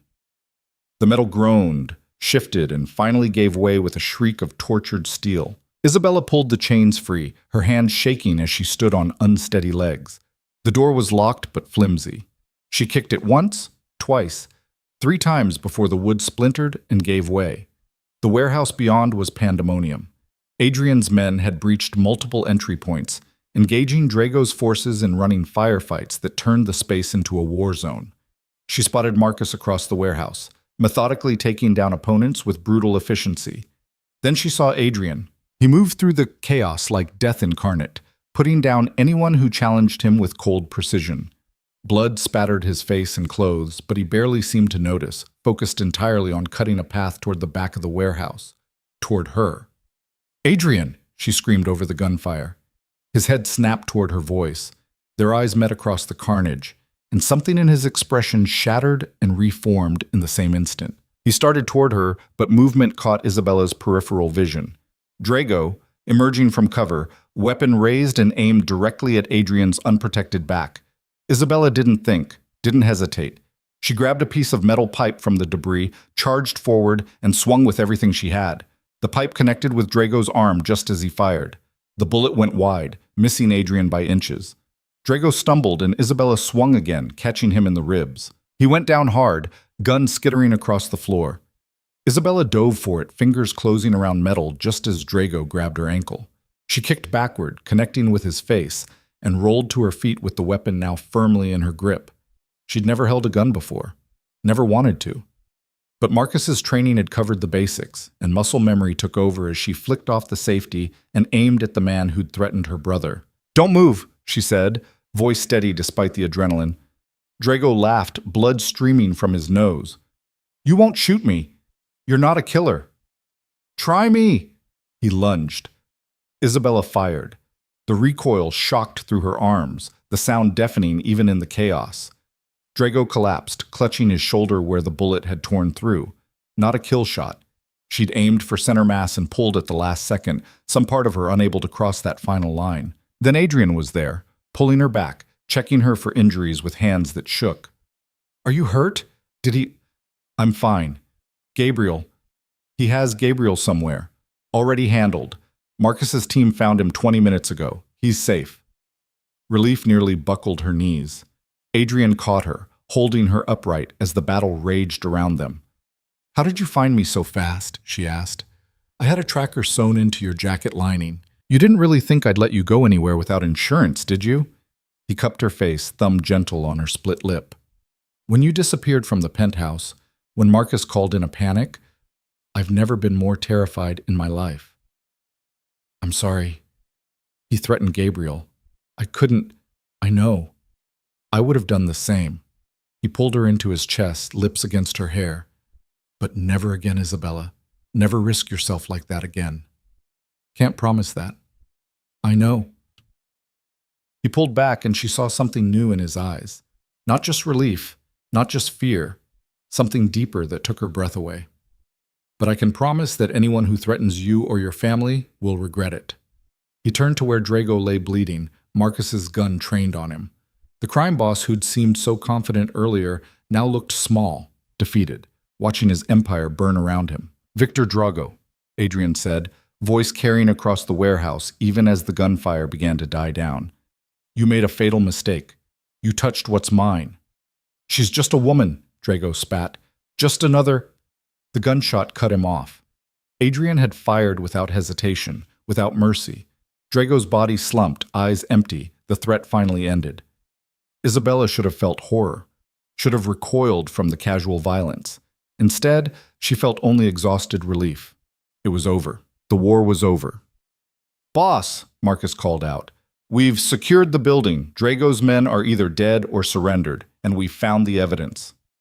"Evidence?" Marcus held up a laptop. "Everything. His entire operation. Financial records, client lists, blackmail material. Enough to dismantle what's left of his organization and make sure no one tries to rebuild it."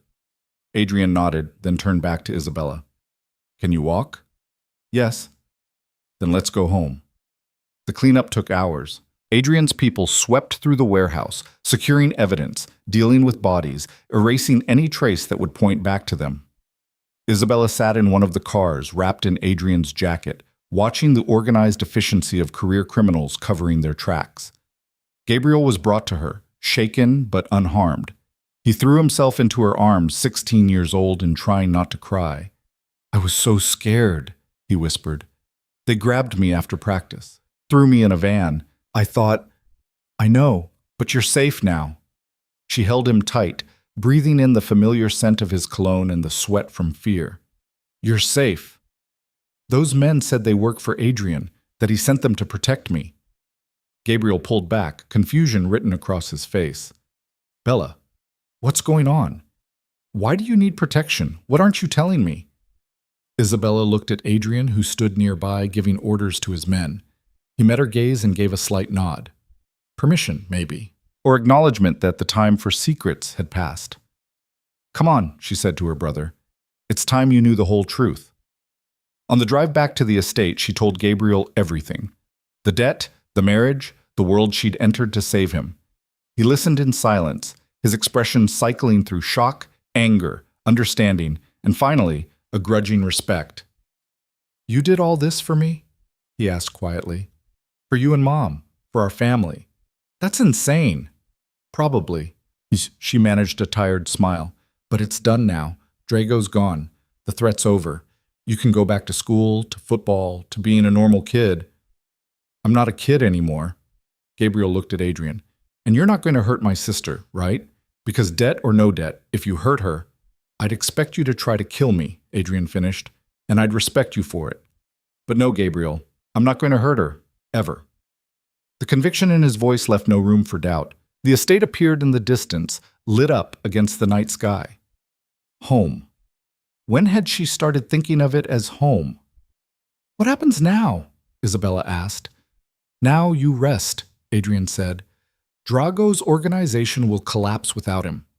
His territory will be absorbed by various players, but none of them will challenge me. The war is over. Just like that? Just like that. You cut off the head, the body dies. He took her hand, fingers threading through hers. You saved my life tonight, Isabella.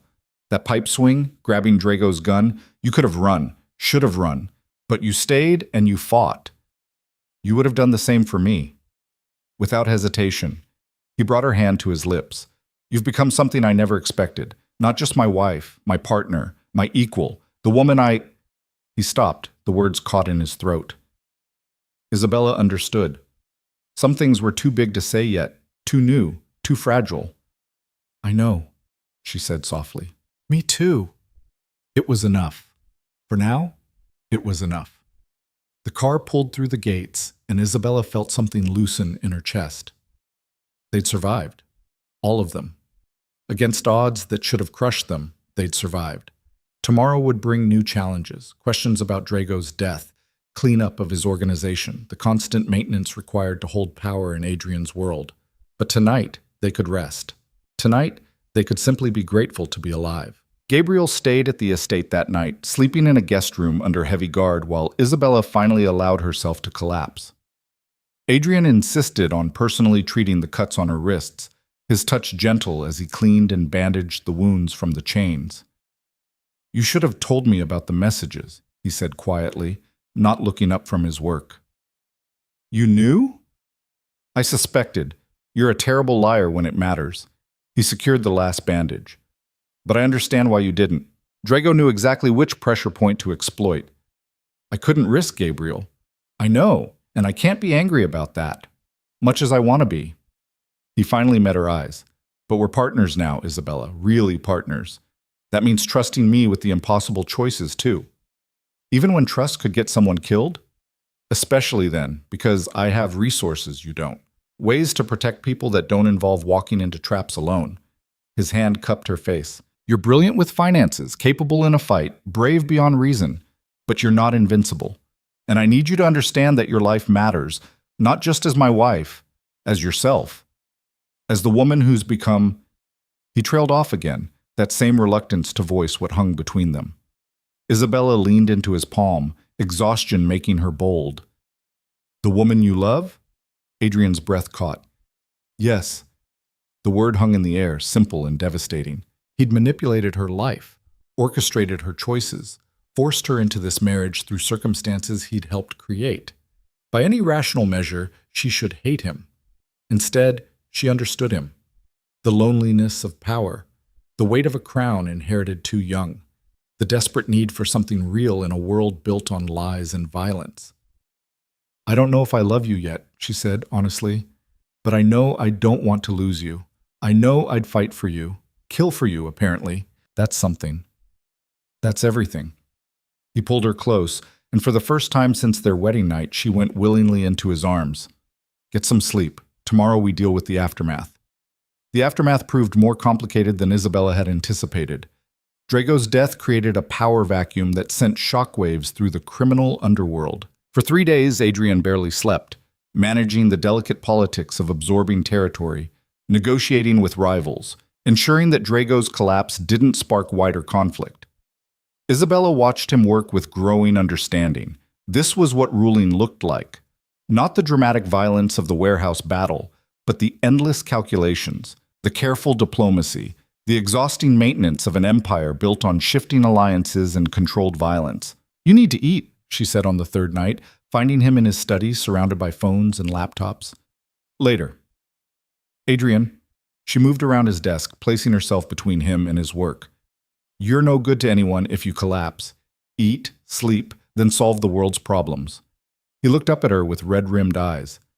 "I'm close to stabilizing things. Just a few more calls. Can wait until morning." She pulled him to his feet. "Come on. I had the kitchen make your favorite. You're going to eat it, then you're going to sleep for at least 6 hours, or I'm going to have Marcus physically restrain you." A ghost of a smile touched his lips. "You're bossy when you're worried about me." "Someone has to be. You're clearly incapable of self-preservation." He allowed her to lead him to the dining room where Helena had indeed prepared his favorite meal. They ate in comfortable silence, the intimacy of shared exhaustion more powerful than conversation. Afterward, Isabella walked him to his suite, the West Wing she'd never entered before. He paused at the door. "Stay with me," he said quietly. "Not for anything. Just stay. I don't want to be alone tonight." Isabella had maintained her separate room, her separate space, clinging to that last piece of independence. But looking at Adrian, vulnerable in ways he never allowed others to see, she couldn't refuse. Okay. His suite was larger than hers, decorated in dark colors and clean lines, masculine and spare, with none of the warmth Helena had added to her space. They lay down on opposite sides of his massive bed, fully clothed, careful not to touch. "Tell me something true," Adrian said into the darkness. "Something you've never told anyone." Isabella thought about it. "I used to steal food from the diner. Not much. Just enough to make sure Gabriel had lunch money when Mom gambled away the grocery budget. I felt guilty about it for years. That's not stealing. That's survival." "Your turn." He was quiet for so long she thought he'd fallen asleep. Then, "I killed my first man when I was 17. My father's rival had sent an assassin. I got to him first. And I didn't hesitate, didn't feel guilt, didn't feel anything. That's when I knew I was truly my father's son. That's when I knew I was capable of building this empire." The confession settled between them, heavy with meaning. "Do you regret it?" Isabella asked. "The killing?" "No. What I became afterward? Sometimes." He turned his head toward her. "Until you. You're the first thing I've wanted that wasn't about power or territory or legacy. You're just mine.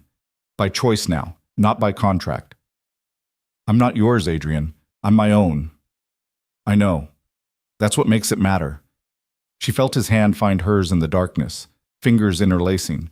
They fell asleep like that, connected but separate, learning the topography of partnership one careful touch at a time. The next morning brought unexpected visitors. Isabella was reviewing the latest financial reports in Adrian's study when Marcus appeared with 3 men she didn't recognize. "Mrs. Moretti," Marcus said formally. "These are representatives from the Carlyle family, the Yakamura Syndicate, and the Volkov organization. They've requested an audience with you and Mr. Moretti." Isabella's training kicked in. These were major players in the criminal world, each controlling territories that rivaled Adrian's. Their presence here was significant. "Adrian's in a conference call," she said. "Can I help you with something?" The man from the Carlyle family, silver-haired, impeccably dressed, stepped forward. "Actually, Mrs. Moretti, we came to speak with you specifically." "Me?" "Word of what happened with Drago has spread. Not the details, you understand, but the outcome. You were kidnapped, used as bait, and you fought back. You took down one of the most dangerous men in the city." The Yakamura representative, a woman in her 50s with sharp eyes, smiled slightly. "That kind of strength doesn't go unnoticed in our world." Isabella's mouth went dry. "I did what I had to do to protect my family." "Exactly," the Volkov representative said, his Russian accent thick. "You understand what matters: family, loyalty, survival. These are values we respect. We also respect Adrian Moretti, Carlyle added. He's proven himself a capable leader, but you, Mrs. Moretti, have proven something else. You've proven that his organization has depth, that if something happened to him, there would be someone capable of holding things together. Understanding crashed over Isabella. You're here to assess whether I'm a liability or an asset. We're here to tell you that you're an asset, Yakamura said bluntly, and to offer our support in stabilizing the territories Drago left behind. Adrian has been handling things well, but these transitions work better with unified backing. Why tell me this instead of Adrian? Because you're the one who balanced his books, identified his inefficiencies, turned his legitimate businesses profitable, Carlyle said. You're the one who understood that this world runs on more than violence. It runs on economics, on strategy, on knowing when to fight and when to negotiate. And because, Volkov added, you're the one who will keep Adrian from becoming what his father was, a king so focused on power that he forgot about sustainability. You remind him there's more to life than empire. Before Isabella could respond, Adrian appeared in the doorway. His expression was carefully neutral, but she caught the flash of surprise in his eyes. Gentlemen, Ms. Yakamura. He moved to stand beside Isabella, his presence solid and reassuring. I see you've met my wife. We have, Carlyle said, and we've come to an agreement. The Drago territories will be divided according to existing borders, with you maintaining primary control. In exchange, we want assurances that the stability you've brought to your operations extends to the broader landscape. Meaning? Meaning we don't want another Drago, someone ambitious and reckless who sparks wars that hurt everyone's bottom line. Yakamura's gaze shifted to Isabella. Your wife understands business. She understands sustainability. We want her input on major territorial decisions going forward. Adrian's jaw tightened almost imperceptibly. Isabella recognized the tension, his world, his rules, suddenly being negotiated by outsiders who wanted her involved. She touched his arm lightly. May I speak with my husband privately for a moment? The representatives nodded and stepped out, Marcus closing the door behind them. This is your decision, Adrian said immediately. I won't force you into a role you don't want. They're right, though, about the economics, about sustainability. Drago nearly destroyed you because he was willing to sacrifice everything for power. They don't want that to happen again. And you think you can prevent it? I think I can help. Not by running your organization, that's your world, your expertise, but by providing perspective. By helping you see when ambition crosses into recklessness. She moved closer. Isn't that what partners do? Balance each other? Adrian studied her face, searching for something. You understand what they're asking. They want you to become a voice in underworld politics. That's not fixing books or managing restaurants. That's making decisions that affect thousands of lives. I know, and I'm terrified. But I'm also the woman who married a crime boss to save her family, who learned to fight, to shoot, to survive in your world. Maybe this is just the next evolution. Or maybe it's too much too fast. Maybe, but we won't know unless I try. She took his hand. Trust me the way I'm learning to trust you. Something shifted in his expression. Pride, maybe. Or recognition that she'd truly become what he'd seen in her from the beginning, someone strong enough to stand beside him, not behind him. All right, he said. We'll do this together. They returned to the representatives and spent the next 3 hours negotiating a framework for cooperation. Isabella mostly listened, absorbing the dynamics, understanding the delicate balance of respect and threat that governed these interactions. But when the conversation turned to economic matters, trade routes, money laundering protocols, investment strategies, she found her voice. You're all losing money on your legitimate fronts, she said bluntly, interrupting a discussion about casino operations. Your businesses are designed to launder money, not to be profitable. But they could be both. Volkov raised an eyebrow. Explain. She did, laying out the same principles she'd applied to Adrian's operations. Proper accounting, strategic staffing, legitimate profit margins that provided cover and income simultaneously. The representatives listened with growing interest, occasionally challenging her assumptions, but mostly absorbing the framework she described. By the time they left, Isabella had commitments from all 3 organizations to share financial data for analysis. It wasn't power in the traditional sense. But it was influence. And in this world, influence could be more valuable than force. You just changed the game, Marcus said after they'd gone.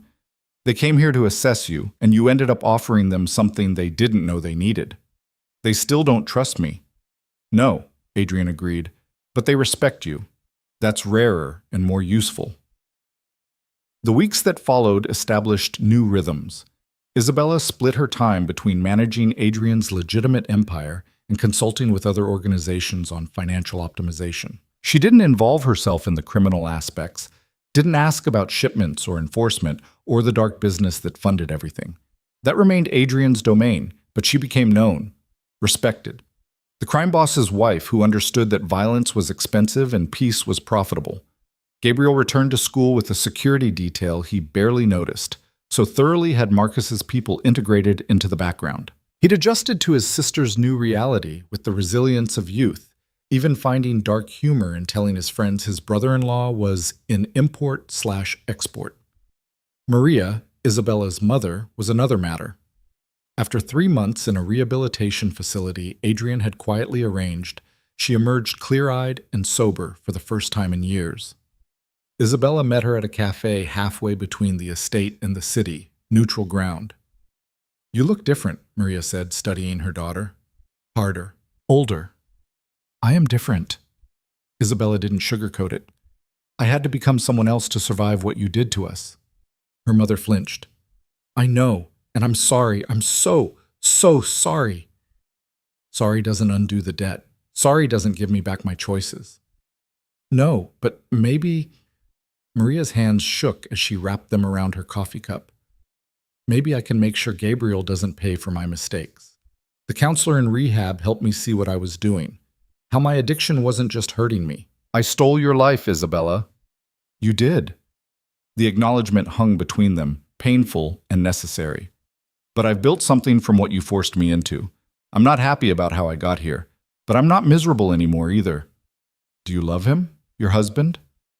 Isabella thought about Adrian, about the way he'd held her after nightmares, the way he listened to her ideas about his businesses, the way he'd slowly opened up about his own fears and regrets. About the morning 2 weeks ago when she'd woken up in his bed, really woken up, tangled together after a night that had finally crossed the line from partnership to intimacy.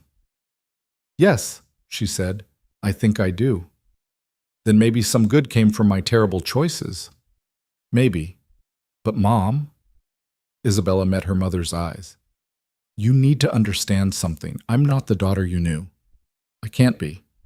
That girl died the night Adrian walked into our apartment. The woman sitting here now has done things, seen things, become things that can't be undone. I can forgive you eventually, but I can't forget. And I can't go back to who I was." Maria nodded, tears streaming down her face. "I understand, and I'll spend the rest of my life trying to deserve even a fraction of your forgiveness." They parted with careful hugs and promises to talk weekly. It wasn't reconciliation, but it was a start. 6 months after Drago's death, Adrian called a meeting of his inner circle. Isabella sat beside him in the conference room, notepad ready, as Marcus and the other captains filed in. "We've completed the integration of Drago's former territories," Adrian announced. "Profits are up 40% across all operations, both legitimate and otherwise. We have stable agreements with our neighbors. And for the first time in my tenure, we're not actively at war with anyone." Murmurs of approval circled the table. "This is largely due to 2 factors," Adrian continued. "First, Marcus's strategic planning and our security protocols. Second, Isabella's economic restructuring of our legitimate businesses. She's turned fronts into profit centers. That gives us flexibility we've never had before." Carlo, who'd been reassigned but never fully reconciled to Isabella's presence, spoke up. "With respect, boss, are we really crediting the wife for—" "Yes," Adrian cut him off, voice hard. "We are, because the numbers don't lie. She saved this organization millions of dollars and created revenue streams that don't depend on criminal activity. That's called diversification. That's called sustainability. And anyone who has a problem with that can leave."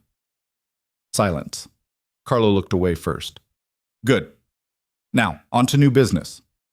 Adrian pulled up financial projections on the screen. "Isabella has proposed something ambitious. I want your input." Isabella stood, suddenly nervous despite months of preparation. We've proven we can make legitimate businesses profitable while still serving their original purposes. I'm proposing we take it further, create a foundation. A foundation? One of the captains frowned. For what? For kids like my brother, kids from struggling families who need help with education, with resources, with opportunities. She pulled up her own presentation. We fund it through the legitimate profits. It's completely clean, completely legal. And it does something important. It gives back to the communities we operate in. Why would we do that? Carlo asked, genuinely confused.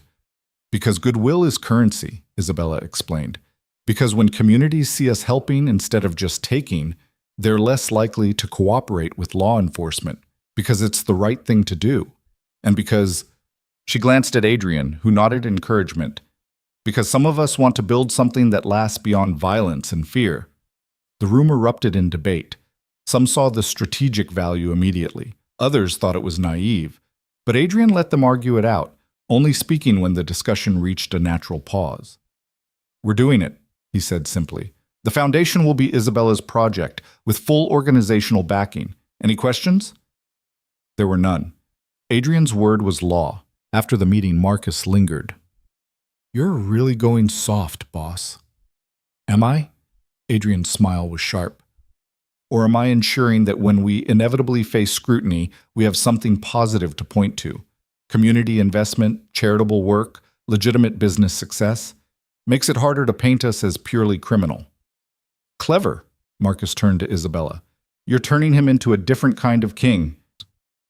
I'm just reminding him that kings who only rule through fear eventually get overthrown, Isabella said. Better to be respected and feared than just feared.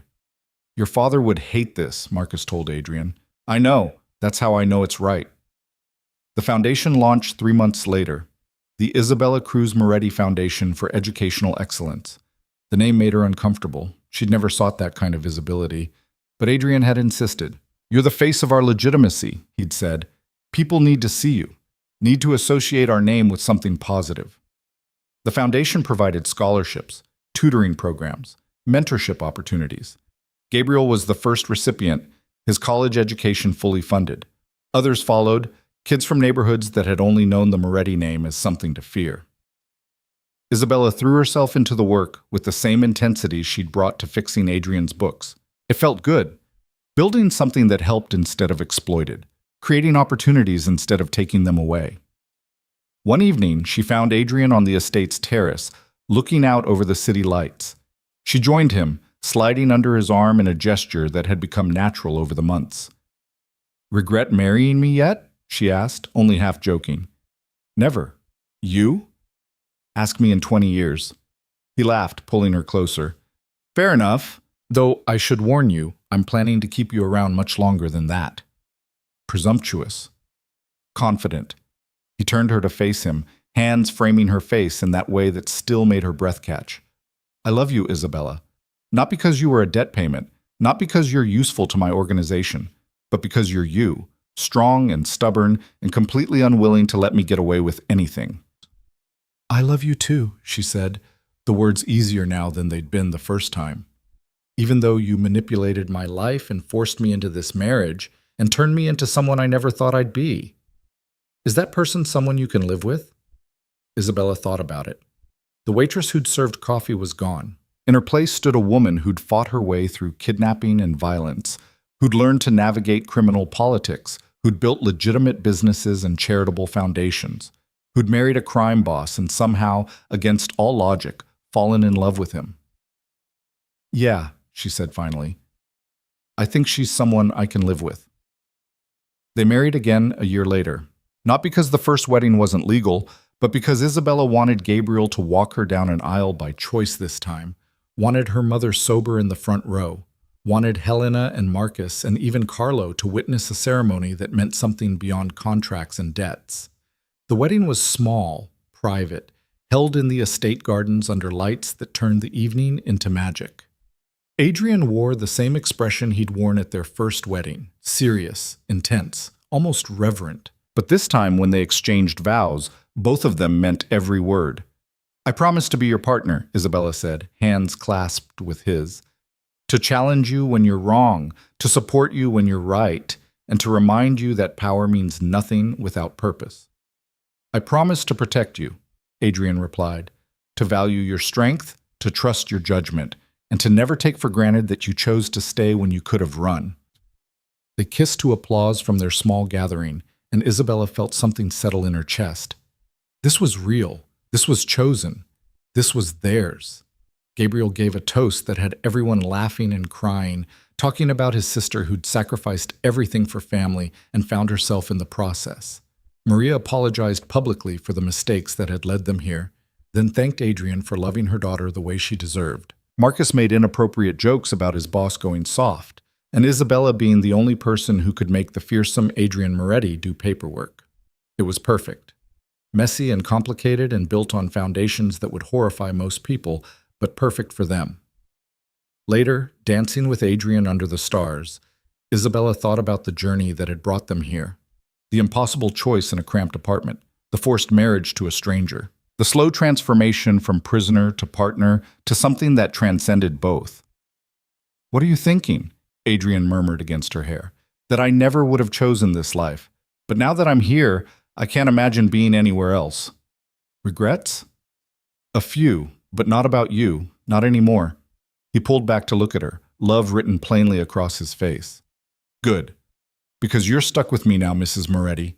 Twice married means twice as hard to escape. Who said I wanted to escape?" "Just making sure." She laughed, resting her head against his chest, listening to the steady beat of his heart. Around them, the people who'd become their family celebrated. Gabriel danced with one of Helena's daughters. Maria chatted quietly with one of the older captains who'd known Isabella's father before the gambling consumed her. Marcus coordinated security with the same intensity he brought to everything, but even he was smiling. This was her empire now. Not built on violence and fear, though those elements remained, but built on choice, on partnership, on the slow transformation of something dark into something that could support light. "Thank you," Isabella said quietly. "For what?" "For seeing me. For waiting for me to see myself.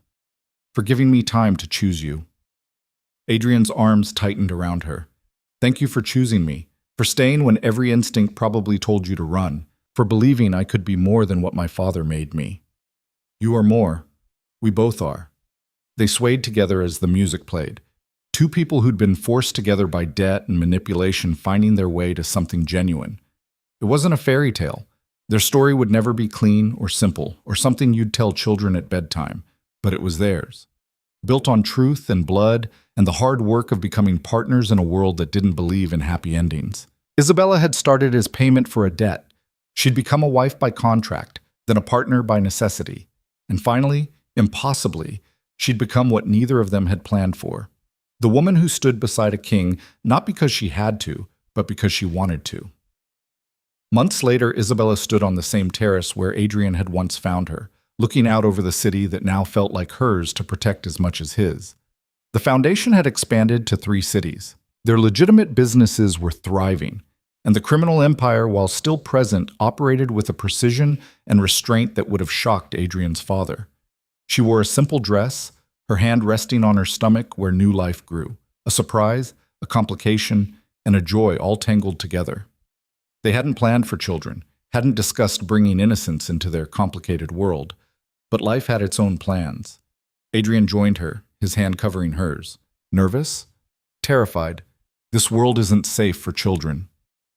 No world is truly safe, but ours is more secure than most, and our child will have something neither of us had.